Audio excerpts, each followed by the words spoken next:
Welcome into the Cowboys Report. I am your host, Tom Downey. We're going to kick off today's rumors and some news show discussing what Stephen Jones said. Does paying a quarterback too much hurt your chances of a Super Bowl? There is some truth to this, also some not truth to it. It's very much a gray area. I'm going to give it 2 stars, and we'll spend some time on this one trying to break it down exactly what Stephen Jones said and really what it means for Dak Prescott and the Cowboys. Now, Stephen Jones said, and we'll get to the exact quote in just a second, that paying your quarterback too much hurts your chances of winning a Super Bowl, which, of course, if you pay the wrong quarterback too much, the answer is here, yes, of course it is. Now, Dallas is already willing to pay Dak tons of money, so this is really just media negotiation. And I do want to make note, the quarterback market continues to go up. Keep that in mind. Here's what Stephen Jones said. There's all sorts of analytics out there that show if your quarterback takes up too big a percentage of your salary cap, that it decreases your chances to win. This is true to an extent, and there is some analytics, but I think there's some better ones as well. So this is what Bob Sturm put together. He went back and looked at the AFC NFC Championship game quarterbacks since 2011. Here is how those contracts were broken down. 36% of the quarterbacks were on rookie contracts.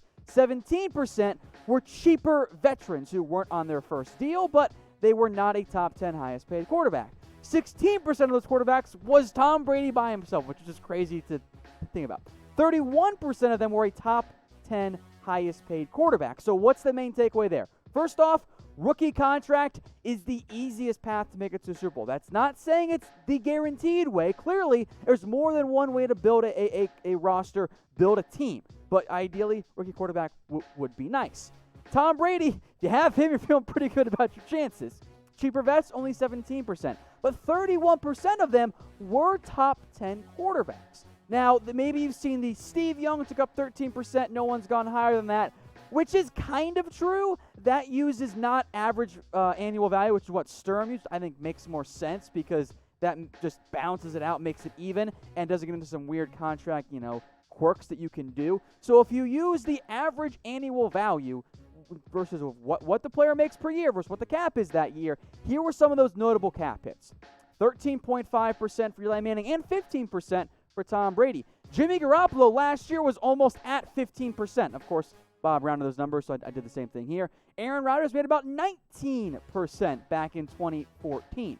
So my main takeaway here is, yes, you can pay a quarterback a lot of money and build a roster. That is possible. Now, that doesn't mean it's easy. Nothing about roster building in the NFL is easy. You're taking risks regardless. Now, the main issue right now with Dak and the Cowboys is 4-year deal versus a 5-year deal. The way you're going to structure a contract is, even if it's the $35 million per year average, you're not actually going to be paying that in year one. So taking $35 million at a 198.2 might not be the best way of going about it. If you do the 29 or 27 of the $198.2 million salary cap, you're actually below 15%. So yes, in terms of the first year, you take up more than 15% if you use that $35 million per year price tag. However, that would decline each and every single year. If you just do the cap hit, you're actually under 15% and probably coming around that figure because the cap, in theory, continues to go up. I think that's the way the Cowboys are approaching it as well.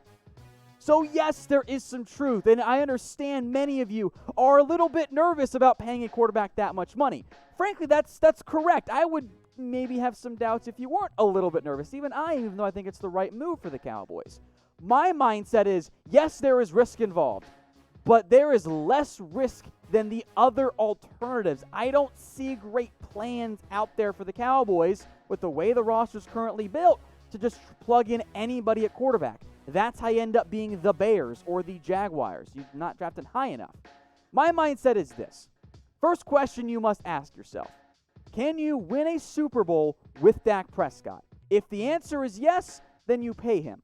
If the answer is no, then you don't pay him. I think the answer is yes. Therefore, I think, yes, Dak Prescott is worth the risk, but there is risk involved. So let me know in the comments, and I'll make this the pinned comment of this video as well. If you think Dak's worth the risk, type Y for yes or N for no. Ad break coming up, so take advantage of doing that right now by scrolling down and putting in your Y or N. Let's move on to some more Dak contract talk. Are the Cowboys not going to rescind the tag? Jeez, where have we heard this one before? Yeah, it's 4 stars. The Cowboys aren't doing this. Stephen Jones, and this is actually from his interview with Mike Florio, said, no, we're not going to do that. That's absolutely not going to happen, is what Stephen Jones had said. Florio created this idea by saying they could rescind the tag, save money, and it totally wouldn't upset Dak Prescott. It would. The Cowboys' moves so far, even though they've been a little weird, do point to paying Dak and getting that Dak contract done. Now, they messed up by not getting it done earlier. I think we're mostly in agreement on that. But here's what Stephen Jones said. Absolutely not, when asked about rescinding the franchise tag for Dak Prescott. Dak's our quarterback for the future.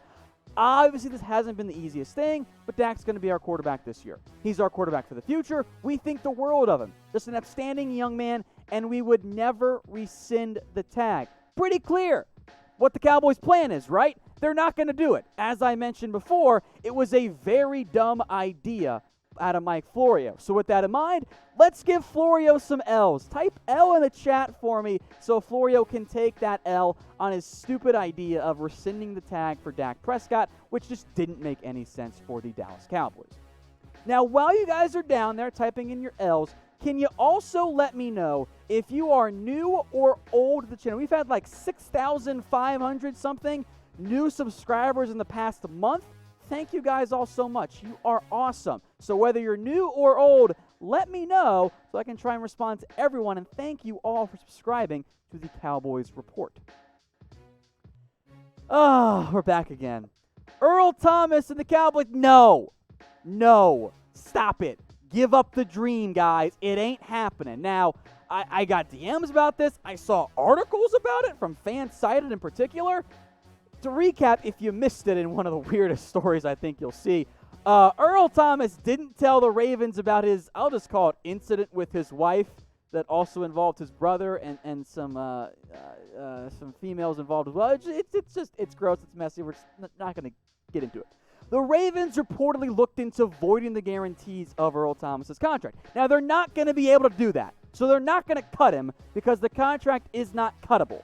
And Fanside was like, well, don't trade for him. The Ravens will just cut him. Guys, why would the Ravens move on from Earl Thomas? I am typically against ideas that in order for them to happen, require the other team involved to be stupid and make bad decisions. Don't get your hopes up here, guys. I get it. It's Earl Thomas, and we're doing the same thing with Jamal Adams right now. No, it's just not in the cards. The Ravens aren't going to cut him. They're not going to trade him. It doesn't make sense for that organization. So if you want Earl Thomas, I am sorry. That ship sailed. Just like saving money on Dak Prescott's contract sailed over a year ago. It's simply not going to happen. Now, if you want to get on board with a Cowboys player who's actually on the roster, get yourself a new jersey. The CeeDee Lamb one's available for pre-order at chatsports.com/Cowboys1. But Amari Cooper, other current players, they're also on sale for 25% off. It's chatsports.com/Cowboys1. I will put that link in the comments and the description. So all you guys have to do is click and shop and save some money on your next Dallas Cowboys jersey. Let's talk about Aldon Smith and Randy Gregory now. Once again, shout out Stephen Jones for dropping some interesting notes there. Their return, I'm still going to give it 3 stars. It's not set in stone yet. This is the way things are trending, but it's Goodell. It's the reinstatement process. I'm not just going to say, yep, done deal when it hasn't happened yet. Now, Stephen Jones says that Aldon Smith has actually already met with Roger Goodell. That's noteworthy. He also wasn't sure if Randy Gregory had or hadn't. The Cowboys also aren't really supposed to know all the details, but most teams do. The agents will keep them in the loop there. In terms of when a decision could be made, maybe in the next month. And then of course it's May 10th right now, so we'll go to June 10th. Maybe that's your ideal window. That Goodell met with Aldon Smith, I think maybe makes it more likely he could be the first one reinstated, but it will take some time in the end. There's no deadline for that, and the NFL in reality does have some bigger fish to fry in terms of getting things set up for the season. Now, if Gregory and Smith are eligible, they are out there and they are playing, that is some significant potential boost at the pass rushing spot. when out there, Aldon's been the better player, but also he hasn't played in several more years than Gregory hasn't. And I'm intrigued by it. The upside is how about tantalizing is the right word to describe it there. I'm also not going to assume much out of them. Gregory, Aldon, Smith, they are suspended. That leaves Tank and Crawford and Dorrance Armstrong and Bradley and I and Joe Jackson. Hey, Jalen Jelks is still technically on the team's roster as well. They got bodies when it comes to the defensive end spot. And I am curious to see how it all goes down in the end for the Cowboys. I'm just not going to guarantee they're going to be these great impact players in the first year back from their suspensions. So predict in the comments section for me the combined sacks for Randy Gregory and Aldon Smith. I know we'll go over whatever my over-unders we always do. Anything, like if you can get 3 or 4 sacks out of both those guys, so, 6 or 8 combined, you should feel pretty good about that in the end. Let's go to the top pass rusher and arguably the top player on the Dallas Cowboys defense. DeMarcus Lawrence, is he due for a bounce-back season? I almost give this one 4 stars. I'm going to give it 3, though. I almost give it a 4. I'll include injury as a possibility there. But I fully expect DeMarcus Lawrence to have a big bounce-back year, exactly what he told FS1. He thinks he's going to be primed for a better year. Now, yes, his sack numbers were down, but the run defense was still great. He's by far their best run stopper on the defensive line, at least now before they had McCoy and Dontari Poe, I should say. The pressure rate was also still pretty high. That makes him an obvious candidate for that bounce-back year. It's not like he wasn't getting pressure, wasn't getting close to the quarterback, just didn't quite finish at the rate he normally does. Now, I don't know if it's going to be 14.5 sacks like he had back in 2017, but if I can get around his 2018 production, regardless of how much he gets paid, you should feel pretty good about that. You should. Double-digit sacks is always a good barometer for a passer, especially when he gets double-teamed at the rate that Tank does. If I can get more than 10 sacks, and I think I'll actually take the over on this particular one, over 10 sacks versus under like I normally end up going, I feel pretty good about it. If I'm the Cowboys, if I'm Tank, that means I think he had a pretty darn good year. So let me know what you guys think. Over or under 10 sacks for DeMarcus Lawrence in 2020. Finally, how about the Cowboys signing a veteran running back? I am open to this idea, but why bother? I'm going to give it 1 star. This, of course, changes drastically if there's an injury. But the Cowboys have Zeke. They have Tony Pollard. Those are clearly your top 2 backs, and you don't want to take away touches from either of them. You want them to be your lead backs, if you will. Now, the depth is not great behind those 2, but what vet running back wants to come in and be like, yeah, I'll be the number 3 back for this team? There are options out there, but it probably makes more sense just to wait before you end up doing that type of deal. Now, some of the guys out there mentioned in the Inside the Star article, which suggested the idea, Devonta Freeman, Lamar Miller, LaShawn McCoy, Carlos Hyde. Ty Montgomery's intriguing because of special teams value, but if I'm the Cowboys, you have a tough time selling it. Most of those guys are the top free agents out there. Yeah, come be our number 3 back. Also, if they don't help you on special teams, that's not what you want out of a number 3 back. That's why Alfred Morris didn't make the team in the end for the Cowboys. So this is where things stand, right? Zeke Elliott, Tony Pollard, Jameis Olawale. I'm intrigued by Shewa Alanalua at fullback. Maybe one of Rico Dowdle, Jet Anderson make it, especially if they can help on special teams. But for the Cowboys, yeah, you could use some more depth. I say just wait and roll with Zeke Pollard and worry about the number 3 spot if one of those 2 guys get injured.